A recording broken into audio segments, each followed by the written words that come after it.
Welcome back. Today we're starting a series on emotional intelligence and spiritual resilience.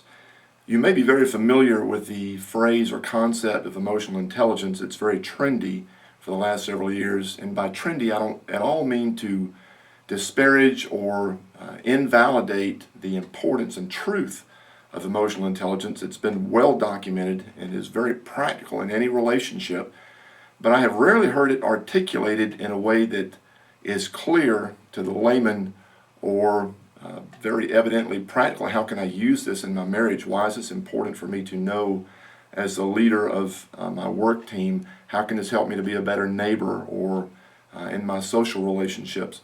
So I hope to do that in this video because we are living in all those types of relationships all the time. And emotional intelligence is very different than our IQ, our intelligence quotient.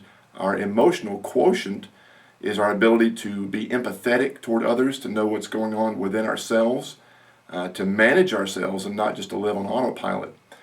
But I'm jumping ahead a little bit. Let's go ahead and look at some specific points for application and discuss those a little bit.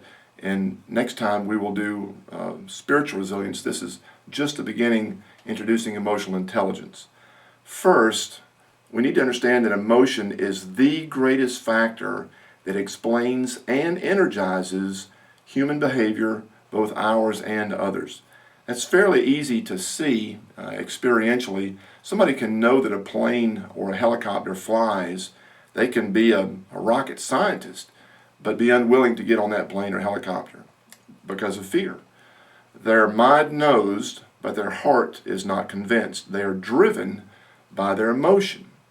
In another situation, we might remember being in college, and your mind knows that other student, that gal in your class, doesn't care to give you the time of day, but you're so infatuated, you just believe we are meant to be together.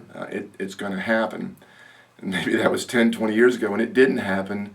And your mind knew it, but puppy love, or whatever we would call it, drove that behavior.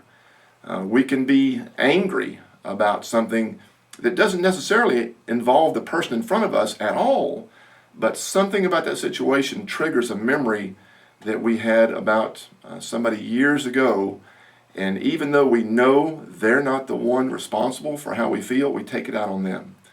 Emotion drives human behavior in nuances or in big ways, and there's some reasons for that. Emotion is our body's cue for relational proximity, to draw closer or to draw farther away. Let me say that again.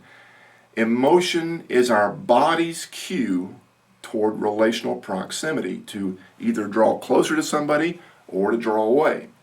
I want to introduce you to something that I designed recently. I call it our treasure chest because it visually depicts what we treasure in our chest. That we do in fact value some things that are inside this treasure chest, things that we treasure, and we'll cover that more in the next video. And that, depending on what relationships we are in and the context of those relationships or how those were formed, those generate emotions. 4 basic emotions: glad, mad, sad, and bad, meaning fearful, like afraid of the dark. You've probably heard of somebody saying that they see red, or that like at a traffic light something is green, go for it, or they're feeling blue. So these are our 4 basic emotions, and there's different nuances. For example, somebody can feel glad and mad as a jealousy, that they care for a person, they love them, but they're angry that there has been an injustice or a perceived injustice, and so they feel both. That could be a jealousy. And there are other combinations and nuances. But of these 4 emotions, 2 of them cue us to draw closer in a relationship. 2 of them cue us to draw back. Mad and glad cue us to draw closer. Glad believes that there is a benefit, and we want to draw closer in that situation. Something that we perceive tells us that this is a good thing for me. So we're glad, like a green light at a traffic intersection. We want to draw closer. Mad perceives that there's an injustice that's been done, and we also want to draw closer, but not so much to give them a hug or a high five, maybe to do some other things or say some other things. And that doesn't necessarily mean that it is good, meaning honorable, that it would be helpful, or that it's even true. But it's our body's experience. It is a felt emotion cueing us toward that relational proximity. Feeling bad, again, fearful, like afraid of the dark, or sad, cues us to draw back. Feeling bad tells us that there's some threat ahead and we should go back or go around, but we definitely should not move forward. That would be counterproductive to us, or so we feel. Sad tells us that something good is behind us in our past, that we just lost a relationship, or we believe that we did, or we just lost a sense of our own integrity or emotional security or status in a relationship, or any type of loss at all, and it doesn't feel right to move forward when what we treasure in our chest is behind us. Does that make sense? So 4 basic emotions that cue us to relational proximity. Thirdly, it is our body's experience of a personal belief about a personal value in a relationship. Now that's a mouthful. Let's look at that one more time. It is a body's experience of a personal belief about a personal value in a relationship. And I know that's probably still not coming to you, so I've pictured this here. We're going to cover this in more detail in the next video. But inside of our treasure chest are things that we value. And again, this is what we value in our chest, what we love. And there might be several things. For example, you may value punctuality to a great degree, or you may value productivity or meaning in your life or intimacy or clarity and truth. There are many, many things that we value, and probably all of us would value those things. But some things stand out more for certain individuals because over time people have held our heart in their hands, and because of the way that relationship was for 18, 20 years in your family, some things were emphasized so much. Wow, this truly is treasure. This is something that is valuable. It's solid gold. It's something that everybody should value. Other things were neglected or abused or distorted, and so they went unfulfilled in our life because they were in that person's hand, and now we perceive that it's a good thing, but it's rarely going to happen in this life. So we view life through red lenses, so to speak.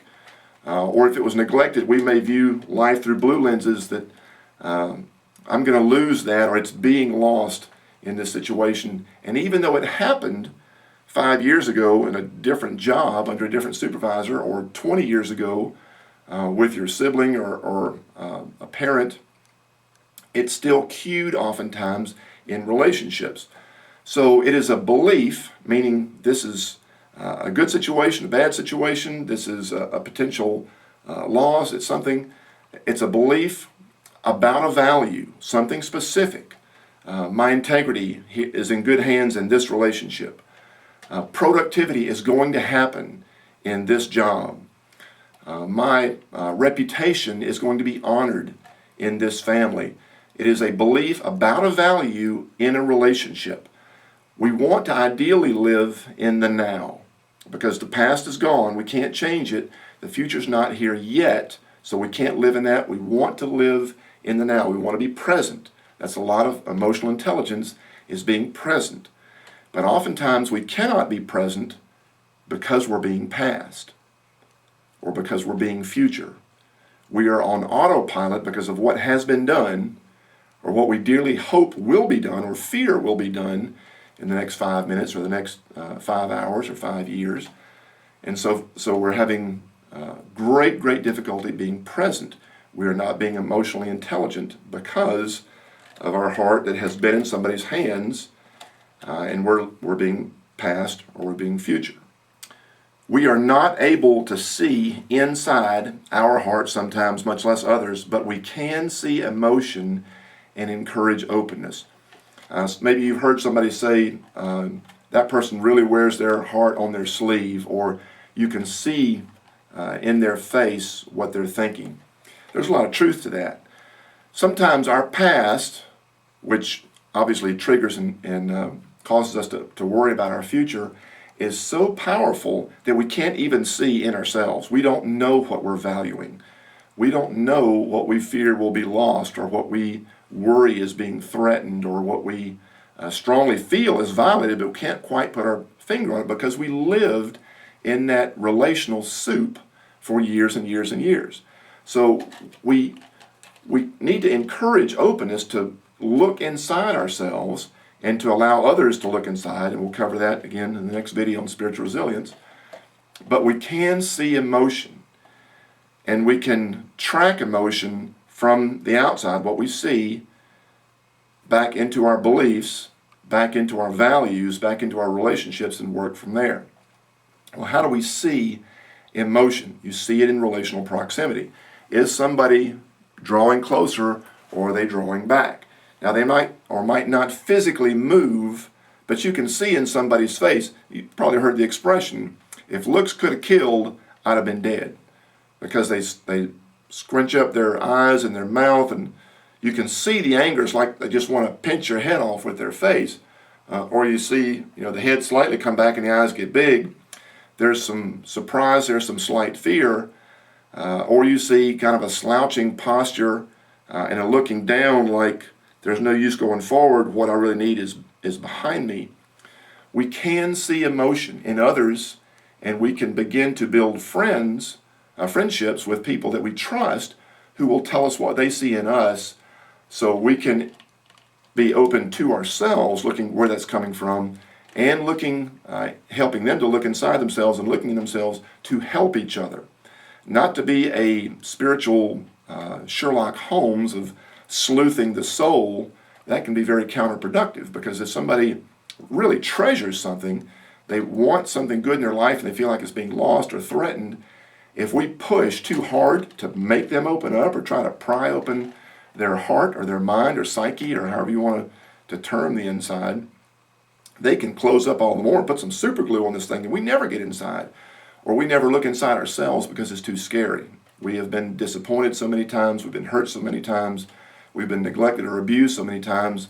I don't want to go inside again. I don't want to look. I'm just going to go through the mechanics of it and fake it until I make it. Well, if we fake it until we make it, we are always trying to live in the future that is not here yet. We're always avoiding the past, and so we're always reliving it, and we're never growing and enjoying the moment, the present. The goal of emotional intelligence is self-management by the process of self-awareness, which is openness. That we as parents are better able to help our kids manage themselves by knowing themselves, which is a process of years and years and years, a lifetime. That we as supervisors are better able to motivate the people who work for us because we know them, we know what they care about, we help them know themselves, what they're really worried about and what that means. And so we are able to help them develop in ways that are truly motivating, that are truly rewarding to them. And so we're not always dealing with symptoms, we're dealing with the heart of the matter, both in them and in ourselves as their leader. It is absolutely imperative that we manage ourselves and others well, and that can only happen through openness, knowing what is driving our emotion. Lastly, EI is viewing emotion as an outer reflection of an inner world, which is our spiritual resilience. This is what we can see on the outside. You can see in the corners of somebody's eyes and the corners of their mouth and their fingers, all these micro muscles that flex and sag and bulge and all types of other things because it happens so quickly. The heartbeat, the faster breathing, autonomic responses, things that are so natural to us, we really can't help but show them, even if it's just a micro expression in a squint of an eye or a pursing of a lip. But these are all outer reflections of an inner world, our spirit. And again, you may refer to that as your mind or psyche. That's not my greatest concern. My greatest concern is that we know ourselves and that we know each other so we can know how to have the best relationships possible through spiritual resilience. And that is the second part of our introduction which I hope you will tune into next week.